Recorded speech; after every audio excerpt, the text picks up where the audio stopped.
ಶ್ರೀ ಗಣಪತಿ ಶಾರದಾ ಗುರುಭ್ಯೋ ನಮಃ. ಉತ್ತರಂ ಯತ್ ಸಮುದ್ರಸ್ಯ ಹಿಮಾದ್ರೇಶ್ಚೈವ ದಕ್ಷಿಣಂ ವರ್ಷಂ ತದ್ಭಾರತಂ ನಾಮ ಭಾರತೀಯತ್ರ ಸಂತತಿ. ಶ್ರೋತೃಗಳಿಗೆ ಶ್ರೀ ಸ್ಕಾಂದ ಮಹಾಪುರಾಣದ ಎರಡನೆಯ ವೈಷ್ಣವ ಖಂಡದ ಬದರಿಕಾಶ್ರಮ ಮಹಾತ್ಮ್ಯದ ಶಿವ ಕಾರ್ತಿಕೇಯ ಸಂವಾದದಲ್ಲಿ ವೈನತೆಯ ಶಿಲಾ ಮಹಾತ್ಮ್ಯ ವರ್ಣನವೆಂಬ ನಾಲ್ಕನೆಯ ಅಧ್ಯಾಯಕ್ಕೆ ಸ್ವಾಗತ. ಸ್ಕಂದನು ಕೇಳುತ್ತಾನೆ, ತಂದೆಯೇ, ಇನ್ನು ನನಗೆ ಗರುಡ ಶಿಲೆಯ ಮಹಾತ್ಮೆಯನ್ನು ಹೇಳುವವನಾಗು. ಅದರಲ್ಲಿ ಯಾವ ಪುಣ್ಯವು ಲಭಿಸುವುದು? ಅದರ ಸೇವನೆಯಿಂದ ಯಾವ ಫಲವುಂಟಾಗುವುದು? ಅದರ ಮಹಾತ್ಮ್ಯವು ಯಾವ ಪ್ರಮಾಣವುಳ್ಳದ್ದಾಗಿರುವುದು? ಶಿವನು ಹೇಳುತ್ತಾನೆ, ಕಶ್ಯಪ ಬ್ರಹ್ಮನಿಗೆ ವಿನತಾ ದೇವಿಯಲ್ಲಿ ಅಪರಿಮಿತ ದೇಹಬಲದಿಂದಲೂ ಪರಾಕ್ರಮದಿಂದಲೂ ಕೂಡಿದ ಗರುಡ ಮತ್ತು ಅರುಣರೆಂಬ ಇಬ್ಬರು ಪುತ್ರರುಂಟಾದರು. ಅವರಲ್ಲಿ ಅರುಣನು ಸೂರ್ಯನಿಗೆ ಸಾರಥ್ಯವನ್ನು ಮಾಡುತ್ತಿರುವನು. ಗರುಡನು ಅದನ್ನು ಕಂಡು ತಾನು ಮಹಾವಿಷ್ಣುವಿಗೆ ವಾಹನವಾಗಬೇಕೆಂಬ ಅಭಿಲಾಷೆಯುಳ್ಳವನಾಗಿ ಬದರಿಕಾಶ್ರಮಕ್ಕೆ ದಕ್ಷಿಣ ಪಾರ್ಶ್ವದಲ್ಲಿರುವ ಗಂಧಮಾದನ ಪರ್ವತದಲ್ಲಿ ತಪಸ್ಸನ್ನು ಮಾಡತೊಡಗಿದನು. ಹಣ್ಣು, ಗಡ್ಡೆ, ಗೆಣಸುಗಳು, ಜಲ ಇವುಗಳನ್ನೇ ಸೇವನೆ ಮಾಡುತ್ತಾ ಶೀತೋಷ್ಣಾದಿಗಳಾದ ದ್ವಂದ್ವಗಳನ್ನು ಸಹಿಸಿಕೊಂಡು ಜಪಸಿದ್ಧರಲ್ಲಿಯೂ ಅತ್ಯುತ್ತಮನಾಗಿ ಅವನು ಒಂದೇ ಕಾಲಿನ ಮೇಲೆ ಭೂಮಿಯಲ್ಲಿ ನಿಂತುಕೊಂಡು ನಿಶ್ಚಲವಾದ ಮನಸ್ಸಿನಿಂದ ಜಪವನ್ನು ಮಾಡುತ್ತಲಿದ್ದನು. ಈ ರೀತಿಯಾಗಿ ಶ್ರೀಹರಿಯನ್ನು ನೋಡಬೇಕೆಂಬ ಕಾತುರತೆಯಿಂದ 30,000 ವರ್ಷಗಳವರೆಗೆ ತಪಸ್ಸನ್ನು ಮಾಡಲು ಶ್ರೀ ಮಹಾವಿಷ್ಣುವು ಪ್ರಸನ್ನನಾಗಿ ಪೀತಾಂಬರವನ್ನು ಧರಿಸಿ ಶಂಖ ಚಕ್ರಾದಿ ಆಯುಧಗಳಿಂದ ಅಲಂಕೃತನಾಗಿ ಪೂರ್ವ ದಿಗ್ಭಾಗದಲ್ಲಿ ಪೂರ್ಣ ಚಂದ್ರನು ಉದಗಿಸುವಂತೆ ಗರುಡನ ಮುಂದೆ ಸಾಕ್ಷಾತ್ಕರಿಸಿದನು. ಅಲ್ಲದೆ ಮೇಘದ ಗರ್ಜನೆಯಂತೆ ಗಂಭೀರವಾದ ಧ್ವನಿಯಿಂದ ಮೃದು ಮಧುರವಾಗಿ ಆತನನ್ನು ಮಾತನಾಡಿಸಿದನು. ಆದರೂ ಗರುಡನು ಬಹಿರ್ಮುಖನಾಗಲಿಲ್ಲ. ಆಗ ಮಹಾವಿಷ್ಣುವು ಪಾಂಚಜನ್ಯವೆಂಬ ತನ್ನ ಉತ್ತಮ ಶಂಖವನ್ನು ಧ್ವನಿಗೈದನು. ಹಾಗೂ ಮಹಾತ್ಮನಾದ ಗರುಡನಿಗೆ ಬಾಹ್ಯ ಪ್ರಪಂಚದ ಜ್ಞಾನವೇ ಉಂಟಾಗಲಿಲ್ಲ.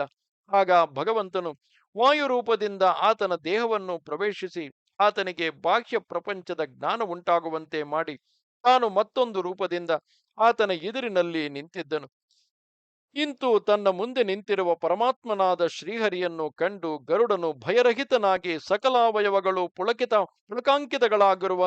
ಪುಳಕಾಂಕಿತಗಳಾಗಿರುತ್ತಿರಲು ಅಂಜಲಿ ಬಂಧವನ್ನು ಮಾಡಿಕೊಂಡು ಸ್ತೋತ್ರ ಮಾಡಲು ಪ್ರಾರಂಭಿಸಿದನು. ಗರುಡನು ಹೇಳುತ್ತಾನೆ, ಮೂರು ಲೋಕಗಳ ಜನರ ಮನಸ್ಸುಗಳಲ್ಲಿಯೂ ನೆಲೆಸಿರುವವನಾಗಿ ಸಕಲ ಪಾಪಗಳ ಸಮೂಹವನ್ನು ಕಳೆದುಕೊಂಡಿರುವ ನಿನಗೆ ಜಯವಾಗಲಿ. ಸಮಸ್ತ ದೇವತೆಗಳಿಂದಲೂ ವಂದಿತಗಳಾದ ಪಾದ ಪದ್ಮ ದ್ವಯಗಳ ಪರಿಮಳವುಳ್ಳವನೇ, ನೀನು ಅನೇಕ ರಾಕ್ಷಸರೆಂಬ ಅರಣ್ಯಗಳನ್ನು ನಿರ್ಮೂಲಗೊಳಿಸಿರುವೆ. ಸಮಸ್ತ ದೇವದಾನವರ ಜ್ವಲಿಸುತ್ತಿರುವ ಕಿರೀಟಗಳ ಪಂಕ್ತಿಯ ಶುಭ್ರ ಕಾಂತಿಯಿಂದ ಬೆಳಗುತ್ತಿರುವ ಪಾದಪೀಠ ಕಮಲನಾಗಿರುವೆ. ನಿನ್ನ ಭಕ್ತರ ಹೃದಯಗಳಲ್ಲಿರುವ ನಿಬಿಡವಾದ ಅಜ್ಞಾನವೆಂಬ ಅಂಧಕಾರ ಸಮೂಹವನ್ನು ನಾಶಗೊಳಿಸುವೆ. ಅವರ ತಾಪತ್ರಯಗಳನ್ನು ನಾಶ ಮಾಡುವ ಪ್ರಭಾವವುಳ್ಳ ಪಾದ ಕಮಲಗಳುಳ್ಳವನಾಗಿ ನೀನು ಚಂದ್ರಮಂಡಲದಂತೆ ಮನಸ್ಸಿಗೆ ಆನಂದವನ್ನು ಉಂಟು ಮಾಡುತ್ತಿರುವೆ. ಬ್ರಹ್ಮಾಂಡದ ಉತ್ಪತ್ತಿ, ಸ್ಥಿತಿ ಮತ್ತು ಲಯಗಳೆಂಬ ಮಾಯಾ ವಿಲಾಸಗಳನ್ನು ತೋರುವುದಕ್ಕಾಗಿ ಬ್ರಹ್ಮ, ವಿಷ್ಣು, ಮಹೇಶ್ವರರೆಂಬ ಮೂರು ರೂಪಗಳನ್ನು ಧರಿಸಿ ನಿನ್ನ ಕೀರ್ತಿಯಿಂದ ಮೂರು ಲೋಕಗಳನ್ನು ಬೆಳಗುತ್ತಿರುವೆ.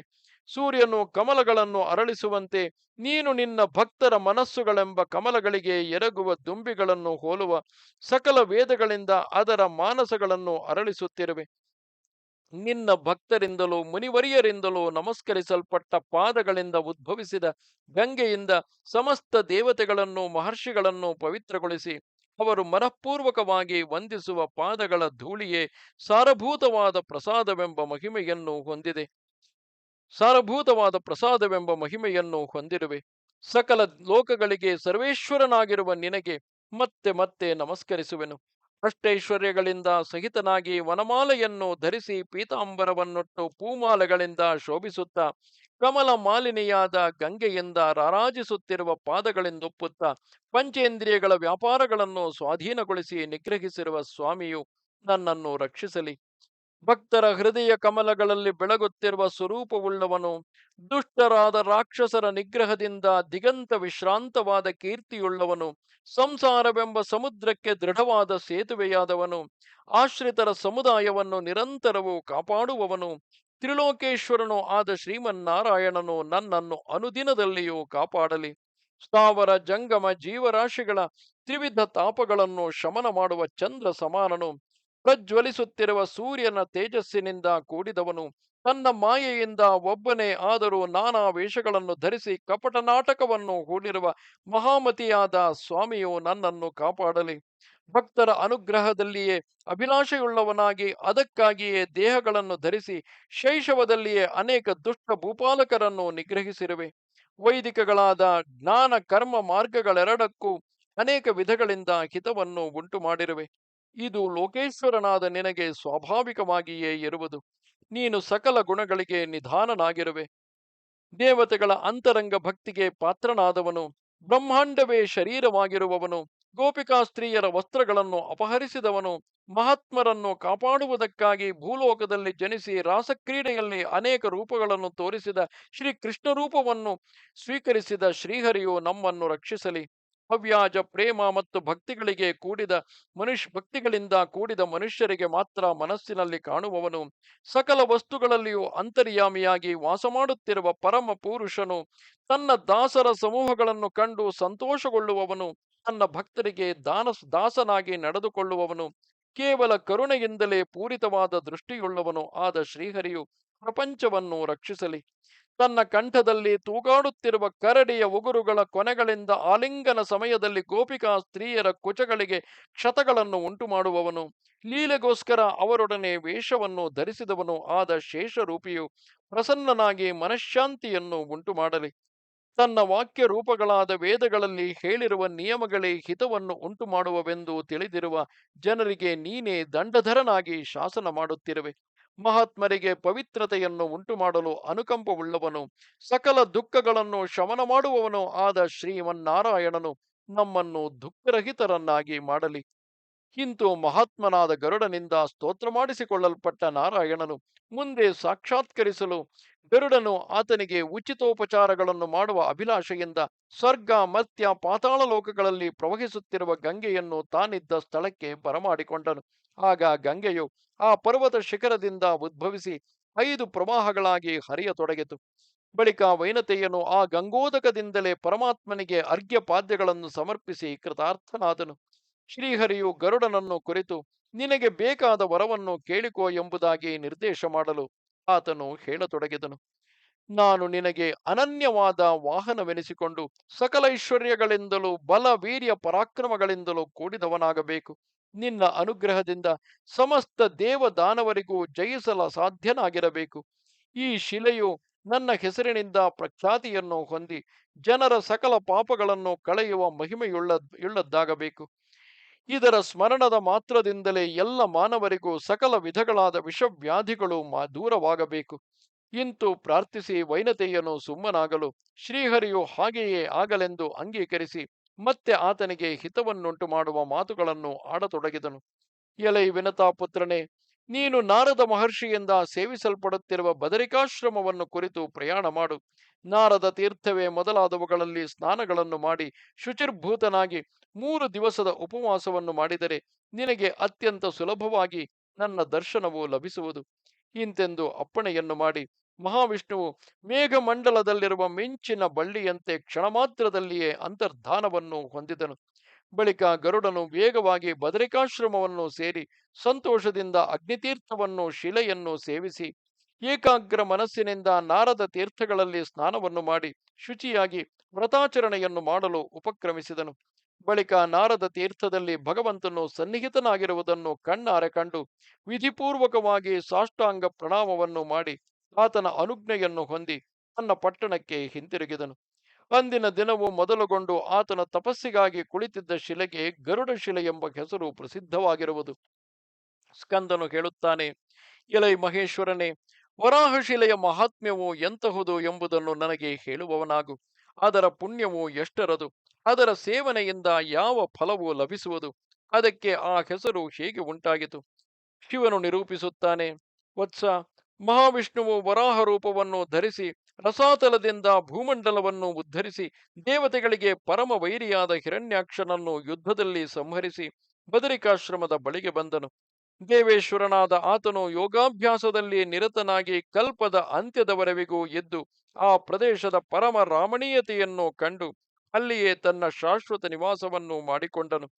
ಭಗವಂತನು ಅಲ್ಲಿ ಶಿಲೆಯ ರೂಪದಿಂದ ನೆಲೆಸುವವನಾದನು.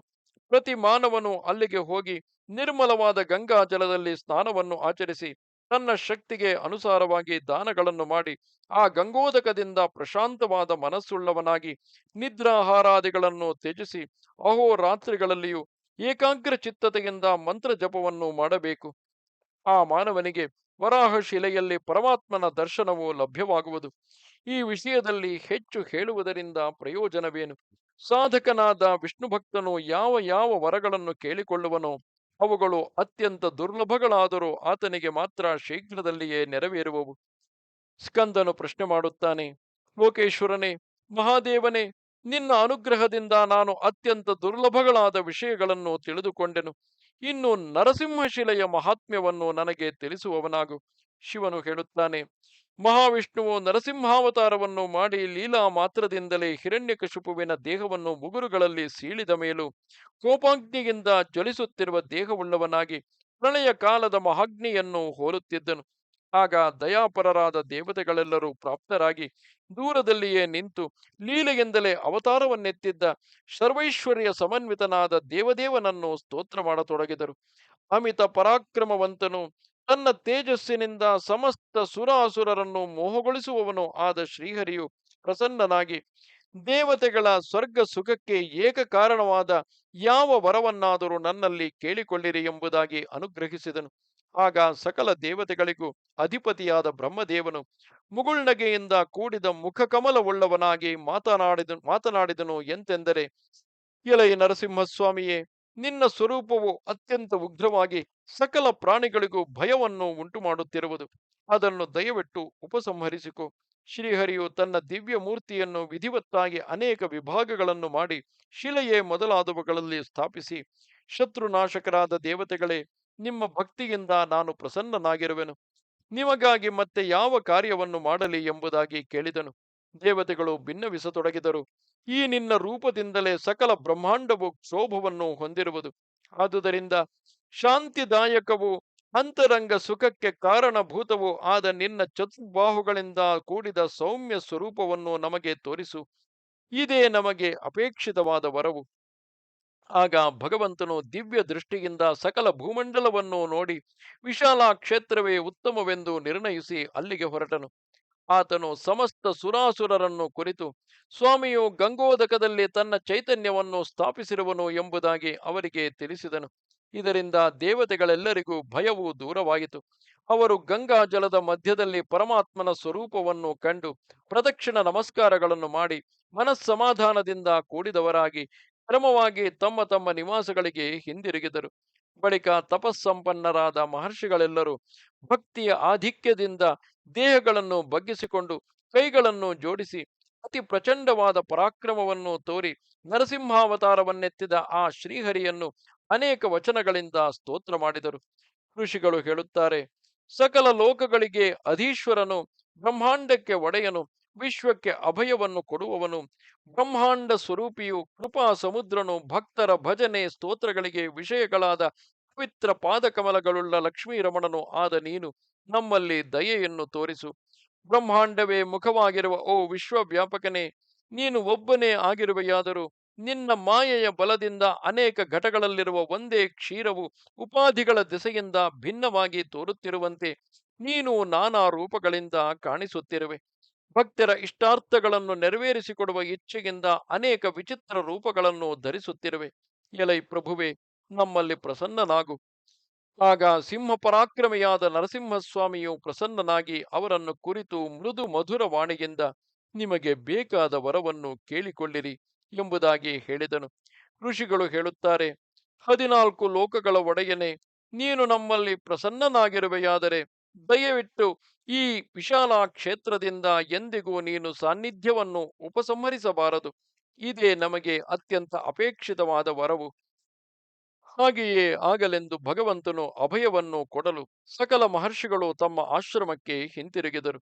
ನರಸಿಂಹನು ಶಿಲಾರೂಪಿಯಾಗಿ ಗಂಗಾ ಜಲದಲ್ಲಿ ಕ್ರೀಡೆಯಲ್ಲಿಯೇ ಕಾಲವನ್ನು ಕಳೆಯುತ್ತಿದ್ದನು. ಯಾವ ಮಾನವನಾದರೂ 3 ದಿನಗಳ ಉಪವಾಸವನ್ನು ಮಾಡಿ ಜಪ ಧ್ಯಾನಗಳಲ್ಲಿ ನಿರತನಾಗಿರಲು ನರಸಿಂಹನ ಸ್ವರೂಪವನ್ನು ಈ ಕಣ್ಣುಗಳಿಂದಲೇ ಕಾಣುವುದರಲ್ಲಿ ಸಂದೇಹವೇ ಇಲ್ಲವು. ಯಾವ ಮನುಷ್ಯನು ಈ ಆಖ್ಯಾನವನ್ನು ಶ್ರದ್ಧೆಯಿಂದ ಕೇಳುವನೋ ಯಾವನು ಶುಚಿಯಾಗಿ ಇತರರಿಗೆ ಶ್ರವಣ ಮಾಡಿಸುವನೋ ಅವನು ಸಮಸ್ತ ಪಾಪಗಳನ್ನು ಕಳೆದುಕೊಂಡು ವೈಕುಂಠದಲ್ಲಿ ಸ್ಥಾನವನ್ನು ಪಡೆಯುವನು. ಇಲ್ಲಿಗೆ ಶ್ರೀ ಸ್ಕಾಂದ ಮಹಾಪುರಾಣದ ಎರಡನೆಯ ವೈಷ್ಣವ ಖಂಡದ ಬದರಿಕಾಶ್ರಮ ಮಹಾತ್ಮ್ಯದ ಶಿವ ಕಾರ್ತಿಕೇಯ ಸಂವಾದದಲ್ಲಿ ವೈನತೆಯ ಶಿಲಾ ಮಾಹಾತ್ಮ್ಯ ವರ್ಣನೆ ಎಂಬ ನಾಲ್ಕನೆಯ ಅಧ್ಯಾಯವು ಮುಗಿದುದು. ನಮಸ್ತೆ ಶಾರದೆ ದೇವಿ ಕಾಶ್ಮೀರ ಪುರವಾಸಿನಿ ತ್ವಾಮಹಂ ಪ್ರಾರ್ಥೆಯೇ ನಿತ್ಯಂ ವಿದ್ಯಾದಾನಂಚ ದೇಹಿಮೆ. ನಮಸ್ಕಾರ.